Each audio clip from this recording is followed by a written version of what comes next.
Come! There's somebody dead! There's a man, he's dead! I think he's dead! He looks dead! Come on! He's dead!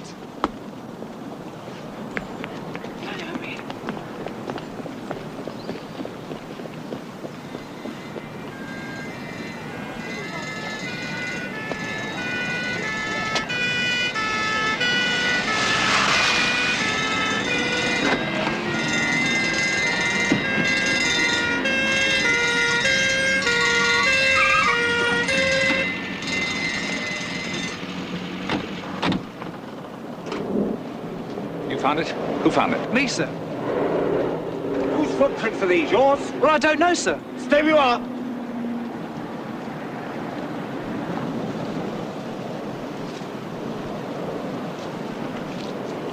God almighty. Told Harry Mervyn. Who's he? DI. Retired 6 or 7 years ago. Harry Mervyn? Did you know? I worked with him. I went up, he retired. I know his wife. So it's one of us? Oh, yes. It's one of us.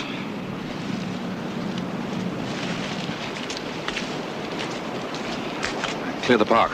Seal it off. Anybody inside after that I'll want for questioning. I want every available man on this. All right? Fence this area off about 20 feet square. Keep it clear until forensic and photographers arrive. The bloody rain's not going to help.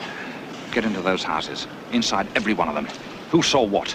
And I want dogs. Dogs. How long? Still warm. Back to the car. Get onto the information room. I want an all-car alert. All divisions in the area. I say, you. You see anybody?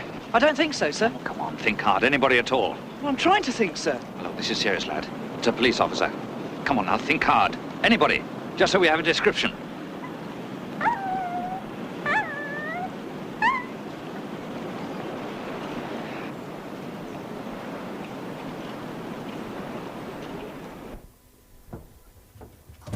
We believe he was strangled by somebody in the park during the last 2 hours. I brought the dog back.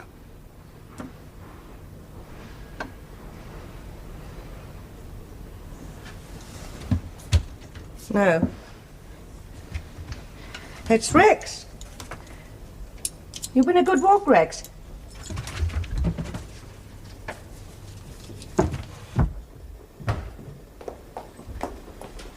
You didn't meet my older boy, did you, John? Because he went to Australia 4 Christmases ago. No, 5. He thought he was going to see the sun. It was the coldest Christmas ever in Sydney. But Paul, our youngest one, he caused a sensation at school, you know, reciting his own poetry. He wrote The Day. How we laughed. We laughed and laughed, Paul and I.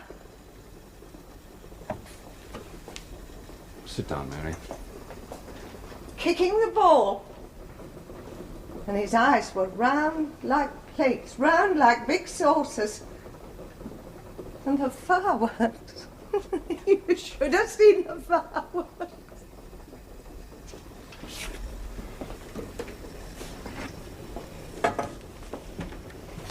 We want to know who could have done it. I'm sorry to have to ask you things like this. It's important that we know quickly. Try to concentrate on getting the right man, eh? Oh, getting the right man. You come here and say this to me. I'm the policeman now. He's dead, so I must be the policeman. It's not enough that he was. I didn't mean that, Mary. Honestly, I didn't mean that. Don't you touch me, anybody but you. You did it. You did it years and years and years ago. What do you mean? Oh, when he retired, I said, now he's safe. Safe from you, all of you.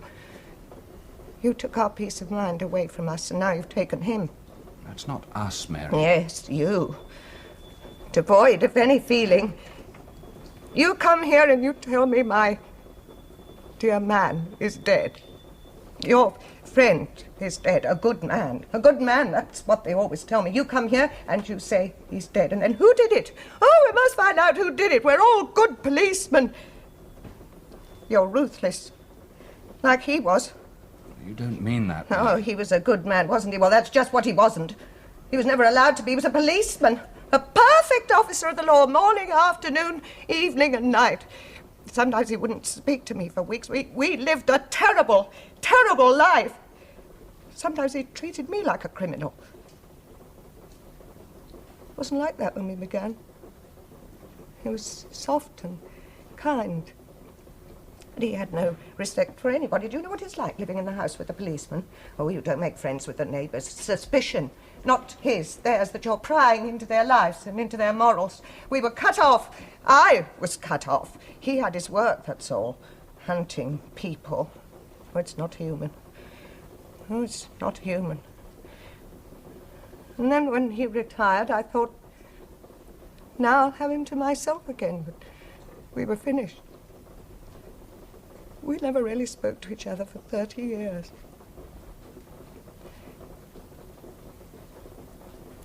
I want you to go. I want you to leave here. You're the last person I want to see here. If you had any feeling, you'd never have come. Go away! Leave me! Go away!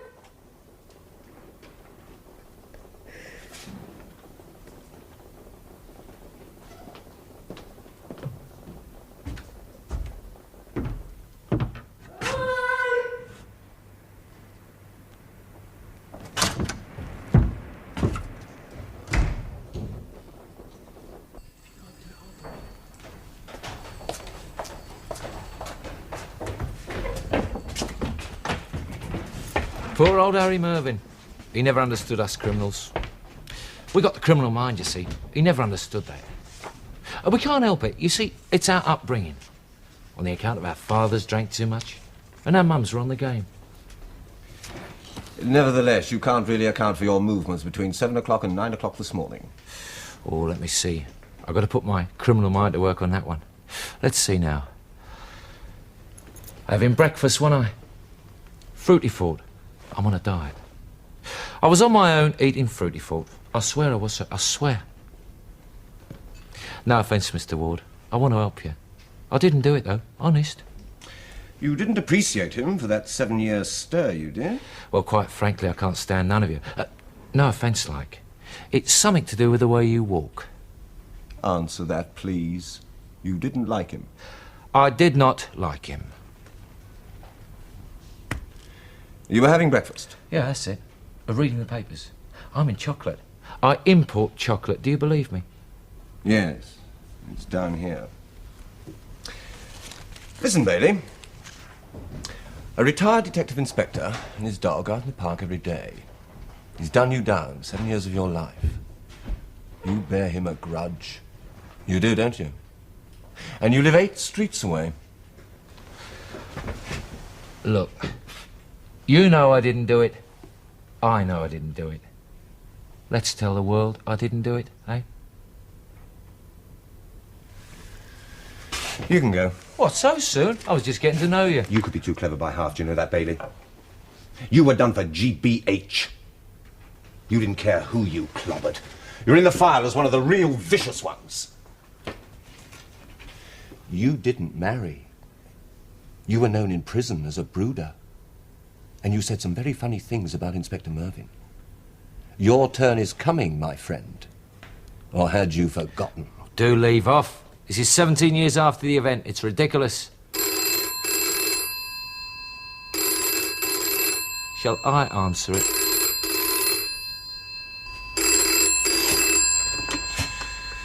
Inspector Ward. Retired the eye. Retired 7 years. Yes. It's a nutcase, isn't it? Or family feud. Something personal. Me, I've changed a lot. I'm not the man I was. Straight up, Governor. Oh, get out of here, will you? Poor bastard.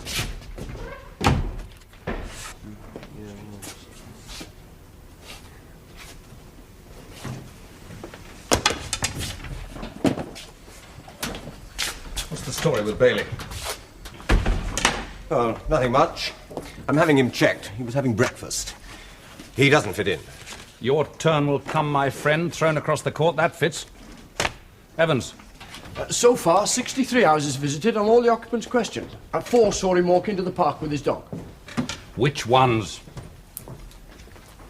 Numbers 82, 90, 106 and 118 Allard Road. Either see him every morning or many mornings, but missed him this morning. Where did you go? He came along Allard Road, was first seen here, walked along the grass near the pavement, and started to walk away from the road there. And he was alone, of course. Yes. Well, what else did they see? And I can't remember.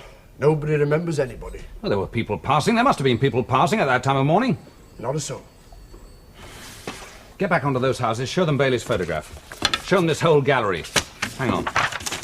Here's the list. Get copies made. Barra Clough. Mr. Mervyn got him 3 years for fraud. He's in Paris with his family. Impossible. Griffin, 18 months receiving. Cardiff. Black. He's in Parkhurst.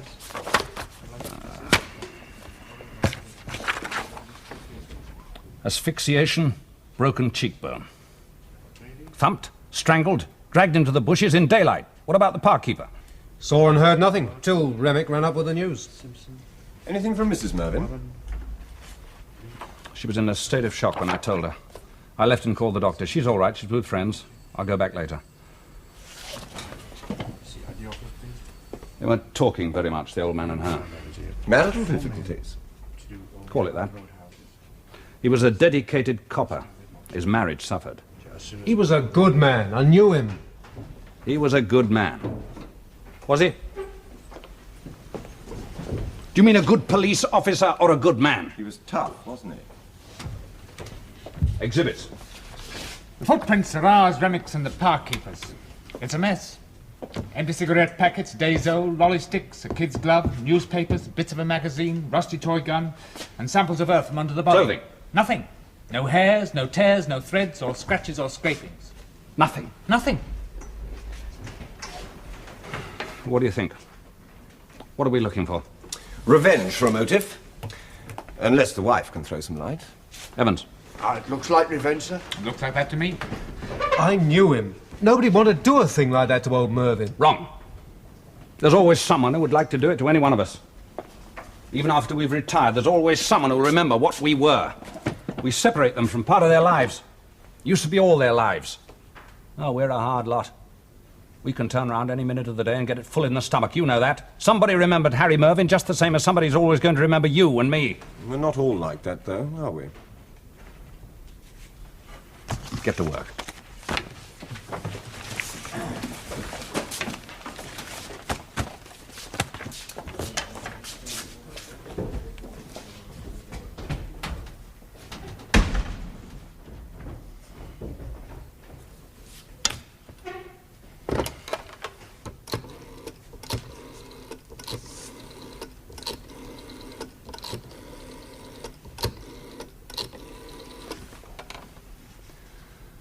Can I speak to Angela, please? Mrs. Kingdom. It's her husband.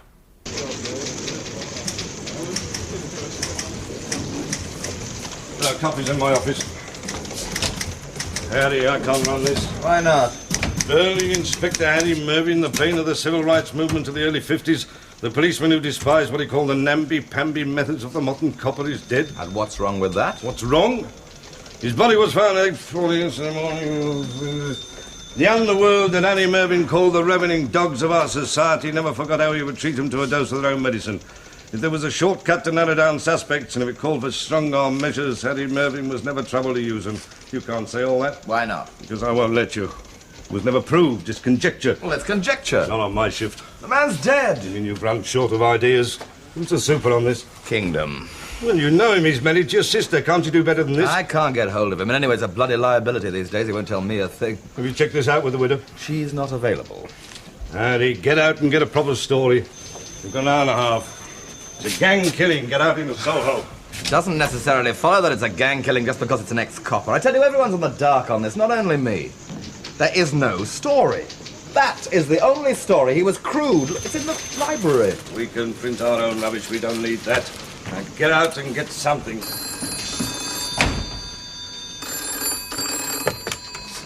Harry Carson. Mrs. Kingdom. Yes, put her on. Hello, Angela. Listen, love, I've got... You what? Well, why does he want to see you? What didn't he say? Me? Why the hell should I know why he wants to... Yeah. Well, listen, while you are talking to him, you might mention the Mervyn case, will you? I understand the police are up against a brick wall on this. Yeah, well, I've got a deadline in an hour and a half, and I haven't got in. George, I want to see you. Okay, look, I'm sorry about that. I can't help you. What do you think he wants? Does he want to come back to the house? Yeah, well, look, love, I wish you the best of luck, eh? Why does it always happen to you at this time of night? I don't know, I was just wondering. Your lucky star is shining again. You've got a visitor. Tenant Remick, the lad who discovered the body, wants to give us an exclusive. He'll do it for 50 quid. He says he almost saw a murder. He said he passed a man in the park. Did he now? Not that it's any use to us. Don't tell me, libel, contempt of court, press council. And still, when it's all wrapped up, maybe we've got a background story. I'll get in touch with John Kingdom. Sure, but talk to the lad, will you? And if he's got anything we can use later, give him the 50. Right. I'd like to speak to Chief Superintendent Kingdom, Biff. Inspector Ward. Is John Kingdom there? No, I'm sorry, he's not. Do you know where he is? Who is that? Harry Carson. Well, he did leave a number, but he did say he didn't want to be... I think I know where that is. I won't disturb him there. Listen, the boy who found Mervyn's body's downstairs. He's offered us an exclusive on how he found the body. He says he saw someone. He didn't tell us that? No, he hasn't told me that yet, either. All right. Get what you can out of him. I'll be right there.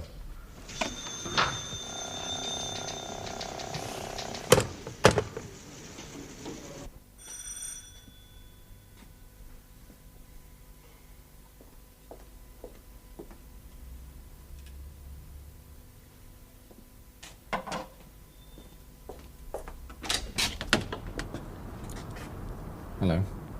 Hello, John. Oh, can I come in? Of course.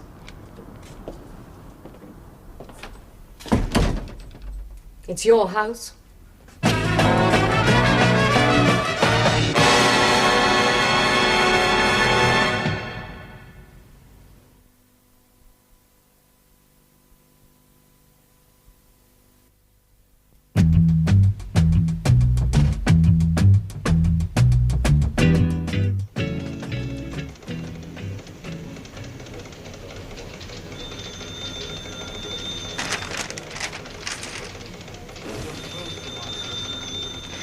This is a lie.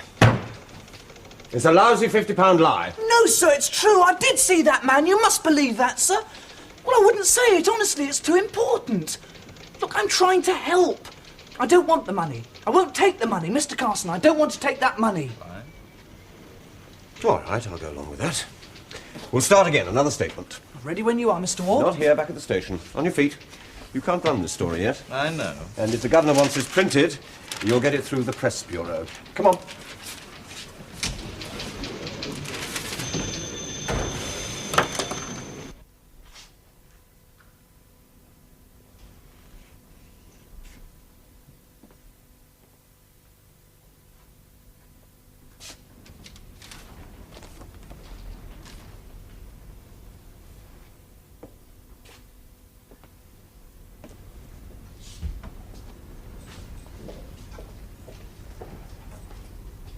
You sure I can't cook you something, John?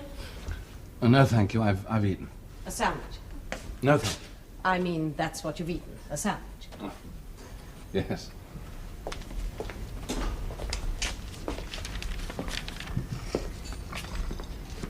Now, how's the work going? Well, take your coat off. Yeah. Well, how does it look? What? Your house. Does it still look the same? I haven't messed it up for you. It's yours. It's much too big for me. Sell it and give me half. Look, why have you come here? You're expecting someone? No. I better go. You came for a reason. What was it? I came because today, for the first time, I realized I might have been wrong. What a colossal confession. Thank you. That's all you've got to say. I mean that. You never said that before in your life. Haven't I?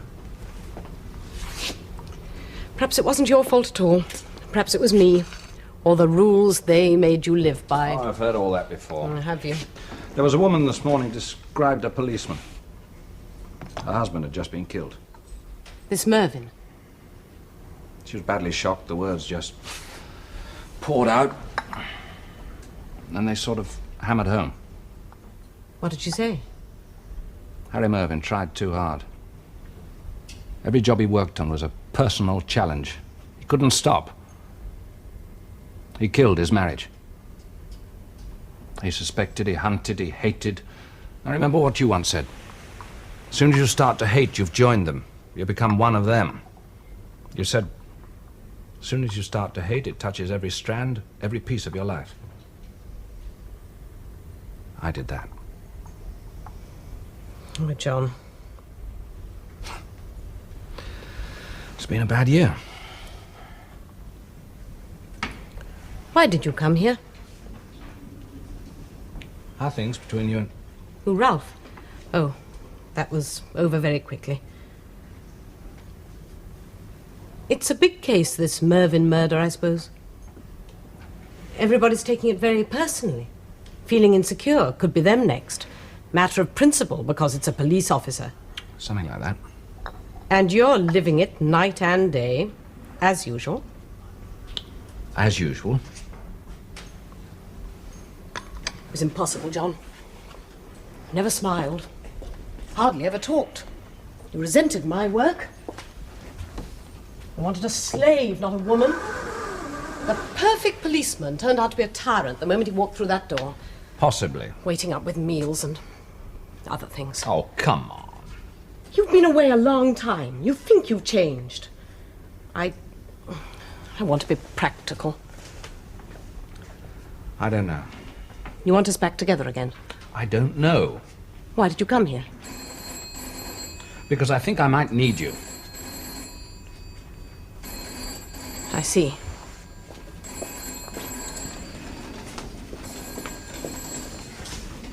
You want free too? Yes, he is. Hang on. It's for you.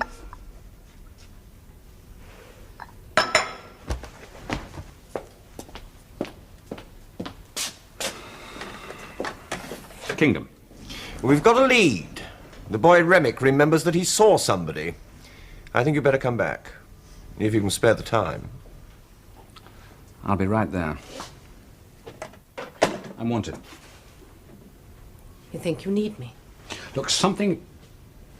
Yes! Not that I might need you. Oh, do you? I don't mean do I. Doesn't occur to you that I might need you. Only that you need me. It doesn't occur to you. Look, I've got to go. Will you have dinner with me? No. Tomorrow night, Alfredo's. Oh, no, not tomorrow. Monday. No. I'll pick you up here at 8 o'clock, right? Goodbye, John. 8 o'clock, here.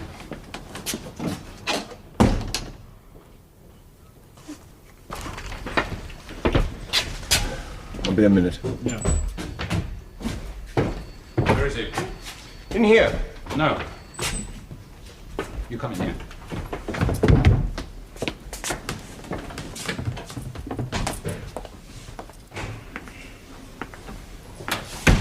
Right. If you can spare the time, what was all that about? Oh. I just thought that if you had more personal things to do. I mean, I could look after all this if you were busy. You're being bloody sarcastic, that's what you mean. No.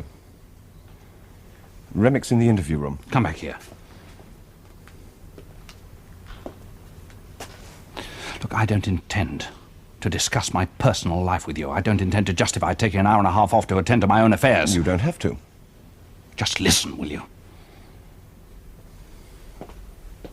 Do you know what they mean when they say that Inspector Ward is a single-minded, dedicated police officer?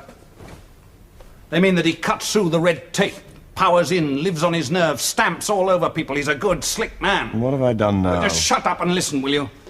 They've been calling me that, too. They called Harry Mervyn the same thing. He got his knuckles into the soft parts. And now and then he got results. He was inhuman. And there were two schools of thought in the force about it. One, that he was a good, decent, dedicated man. The other, that he was some sort of an animal. Well, I think he did become an animal. And I think one of the reasons for that was the way in which he neglected his own world, the one he had to live in as a human being. This is a police officer that's being done. We've got to get results. I don't give a damn who it is. I've decided to put my own house in order. I advise you to do the same. I don't have one. Oh, you know what I mean.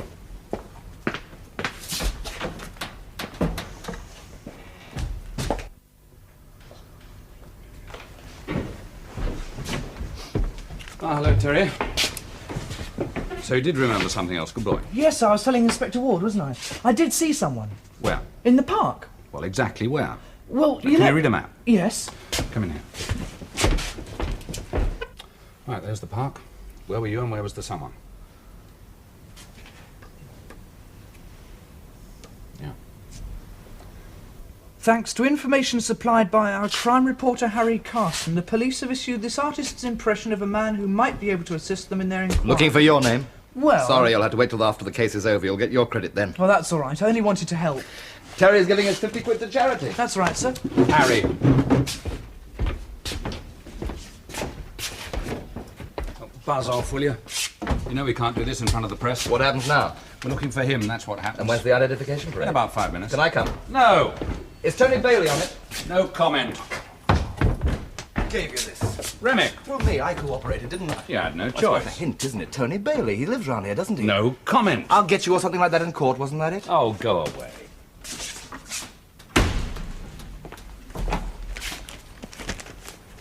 So what happened with Angela?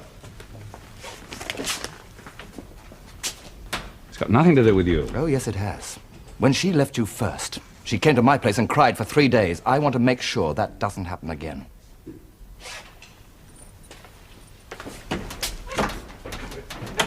Mr. Carson? Mr. Carson, look, if there's anything else, are you interested? What do you mean, anything else? What? I mean, do you want it if I happen to remember anything else? Well, do you think there's something else? Well, there might be, you never know. I mean, it's happened once, it could happen again. Yeah, sure. If you think of something else, call me. Right. You've got my number. Go with the inspector, Remick. Hey? For the identification parade, he'll tell you what to do.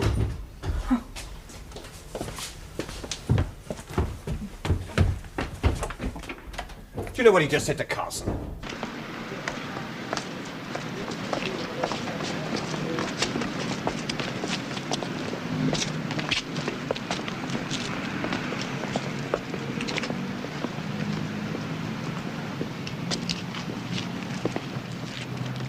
That boy's a liar.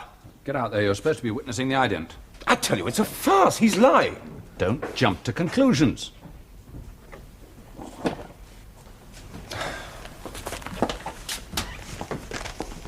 Mrs. Mervyn to see you. Shall I tell her to wait? Oh, no, ask her to come in, please. Mrs. Mervyn. Hello, Mary. I'm sorry, John. Oh, no, it's me who should be saying that. Well, I said a lot of things No, that I went weren't in like true. a bull in a china shop. I didn't mean all that about Harry. You were so kind afterwards to send the doctor and my friends. Oh, don't talk about it. I do want to help. I was so... I know. Perhaps you can help. There's an identification parade going on out there at the moment. Now, strictly speaking, I'm not supposed to be watching, but come across to the window, Mary. You'll see the men lining up.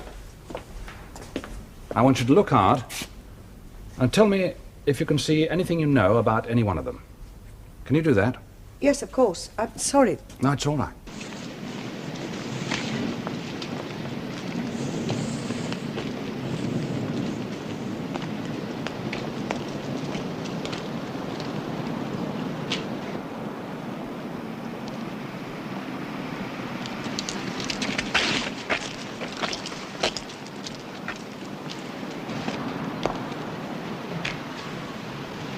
Recognize any of them? No, not so far. What about the boy? Seen him before? I don't know him. No.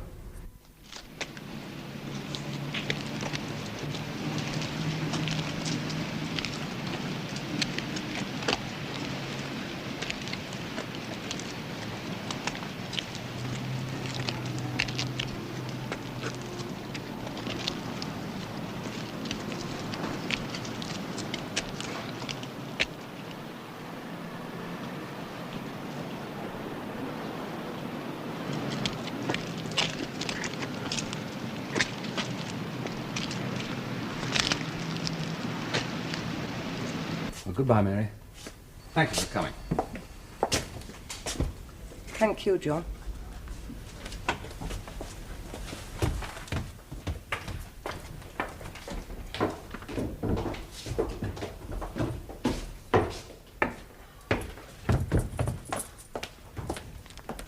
Well?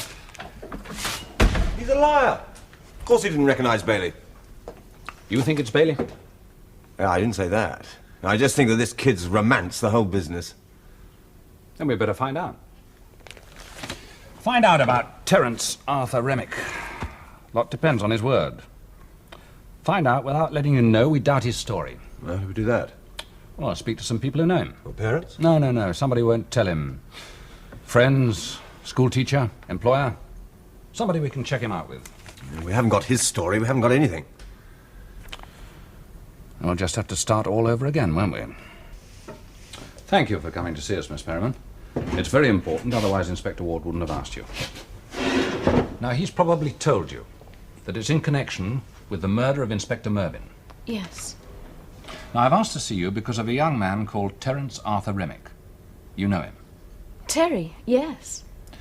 Now, he's told us that he saw a man walking away from the body. Did he? Yeah, now this is in confidence. I'd be happy if you didn't tell him that you've seen us and had this conversation. Will you give us your word? Sure, yes. You see, I want you to be his character witness. We want you to tell us all you know about him.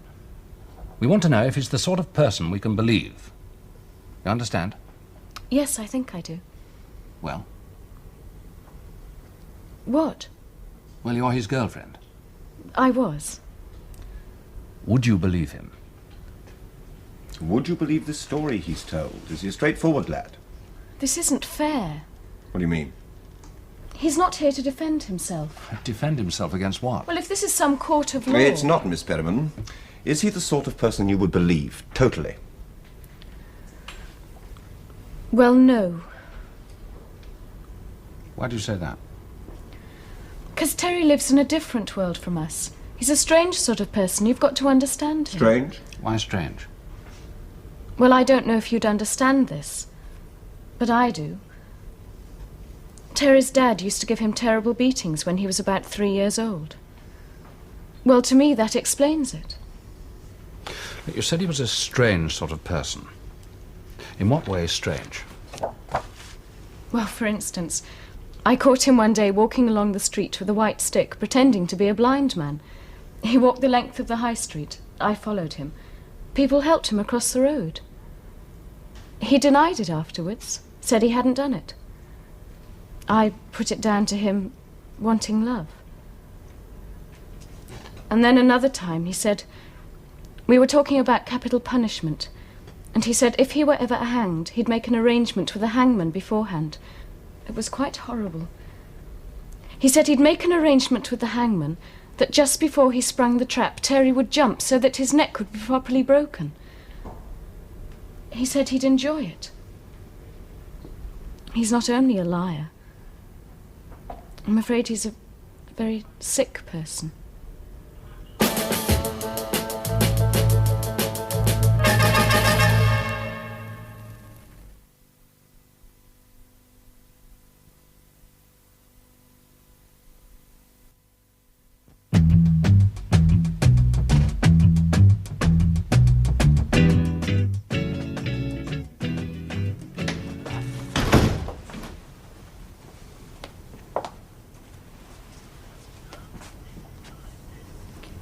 We were thinking of having a cup of No, tea. thank you, Mrs. Remick. Nothing for me, please. Well, how long will Terry be? Any time now. I see. Well, I'm glad I've had this opportunity to see you before him, Mr. Remick. You know, of course, he's been helping us. Yeah. Is there any reason why he should say he saw a man coming away from the body when he didn't? He didn't? No, I'm not saying he didn't. I'm asking you if he's the sort of lad who would imagine it, make it up, pretend he'd seen someone. Oh, no. Of course not. Are you sure? He never does things like that. I mean, pretends something, lives fantasies. Never. Did he not claim once that he'd won a swimming trophy when he hadn't? Oh, no, that was all explained. You see, he was disqualified for not touching when he turned. He wasn't. He came last. No. No. Yes. He's told his employer, Mr. Waterson, that his parents are both dead. Did you know that? I'm sorry, but I He has can't... said that he's related to a famous doctor, a Harley Street surgeon. Is that true? Is that true? No. You don't know about any of these things? No. Now, people who tell these sort of outrageous lies are usually afraid of something. What's Terry afraid of? Nothing. He's not afraid of anything. I mean, he's a bright, confident, cheerful boy. Oh, so confident that he has to walk about the streets with a pair of dark glasses and a white stick trying to pass himself off as blind. What? Have you ever hit him, Mr. Remick? Hit him? Yes. No. Well, I mean, when he was young, I chastised him. Oh, chastised him. What does that mean? Well, hit him when he was naughty. Hard? Often? Oh, no, he wasn't a naughty boy. Did you hit him hard? Quite hard, yeah. And but often? I mean, it's not... Now, look. I don't know what kind of police investigation this is, but I'm telling you, what we do to our son is our own business. I mean, you come in here and you tell us all sorts of things as he's a liar and a... You've got that from other people, haven't you? It's more serious than that, Mr. Remick. If your son has lied to us about seeing this man, it means that he was the only person known to have been in the park at that time. Take that to its logical conclusion, it could be a murder charge. A what? Oh, you're joking. A murder? What terror? You come in here and you... No, listen. I warn you! What? Mr. Remick? You warn me?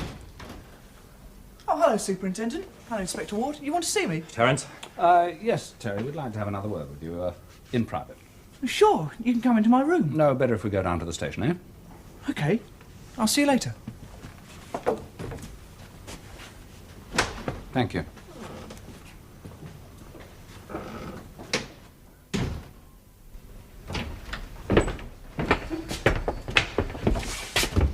Right, sit down, Terry.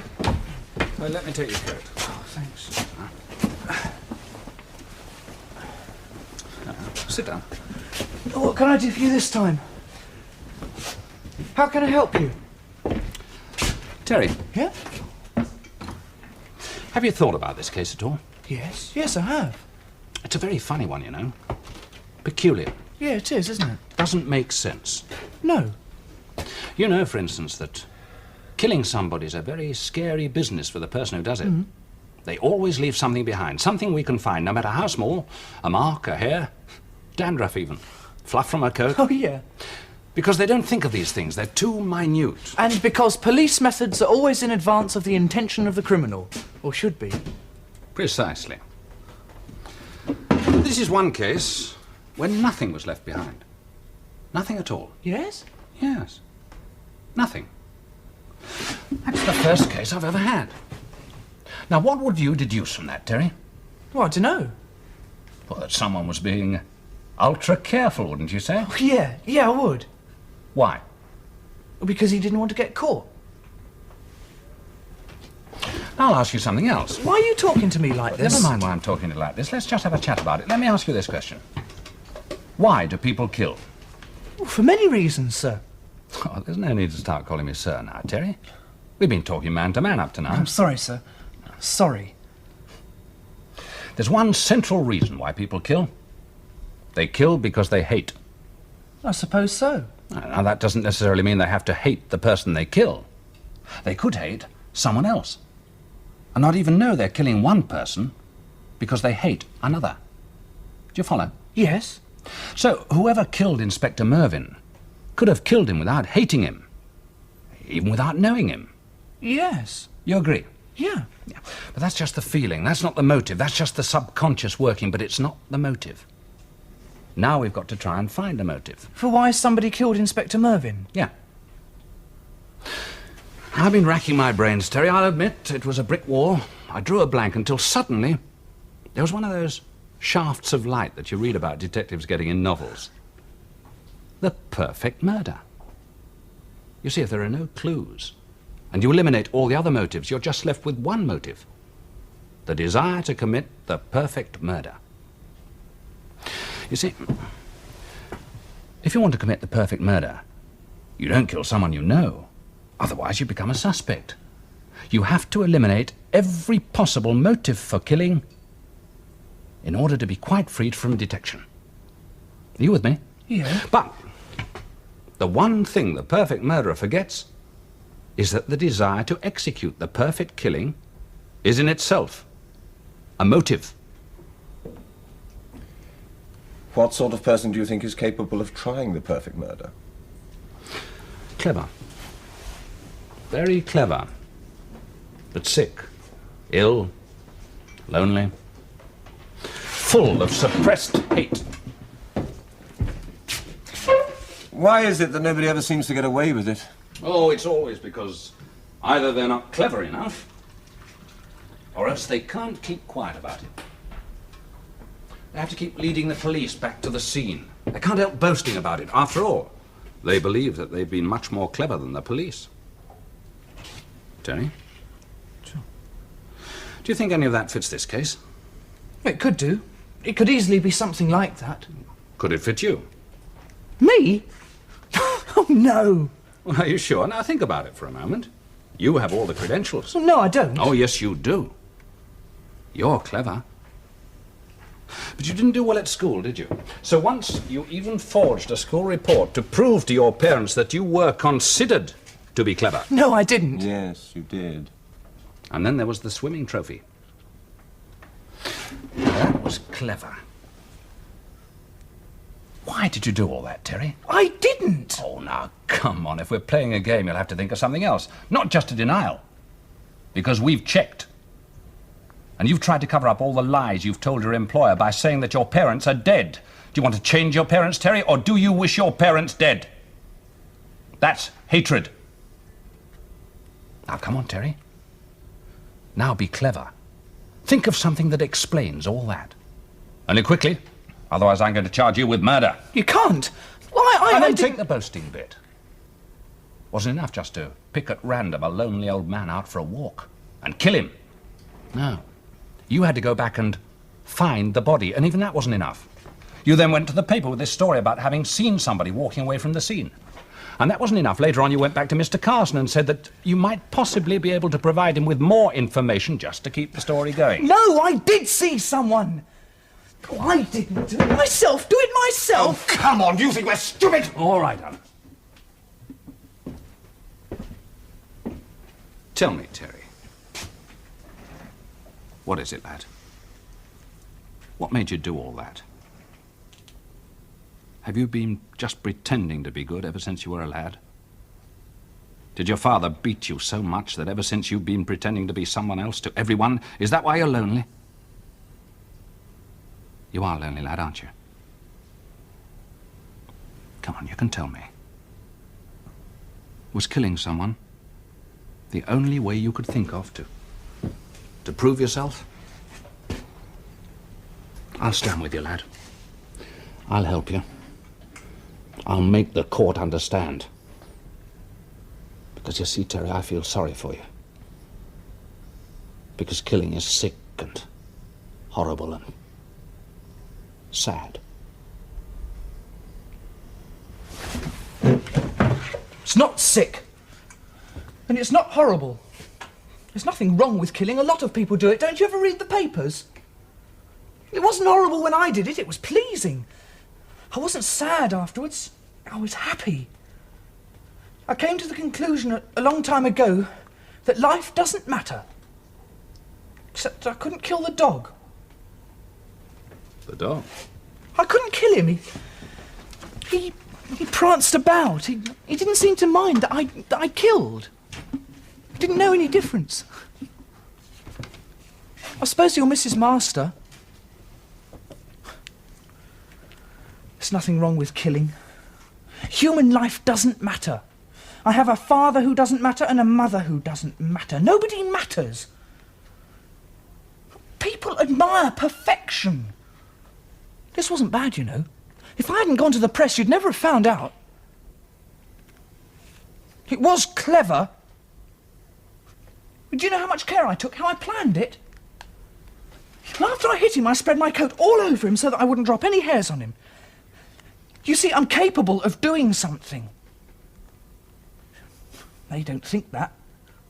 But you know how near I got to it. I'll go down in some book, won't I? I'll have made my mark. Well, it will go down in a book, won't it? It's pretty clever, isn't it? You're lying.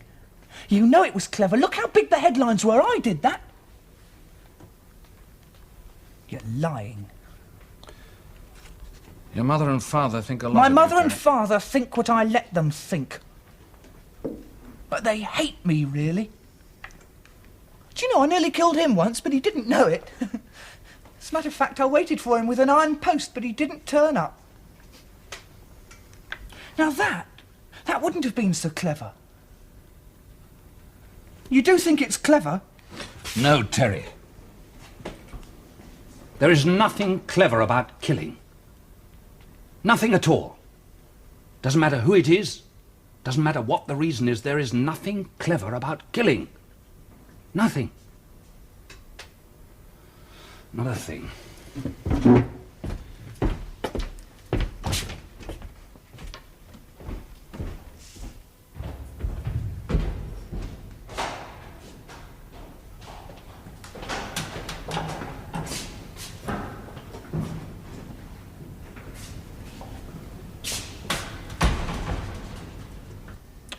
We found a lot of police literature hidden away. He'd obviously been planning to do it for a long time, whenever he had the courage. And he just happened to pick on Mervyn. It's over now, John. Is it? Over for who? Another police widow? Kid inside for 15 years? 15 years for a boy who didn't even know what time of day it was. Didn't know what he was doing. Funny, isn't it? Those two lives happening to cross like that. Remick, who tried to be the perfect murderer. Mervyn, who tried to be the perfect copper. And both failed. Such philosophy. Angela, I want to come home.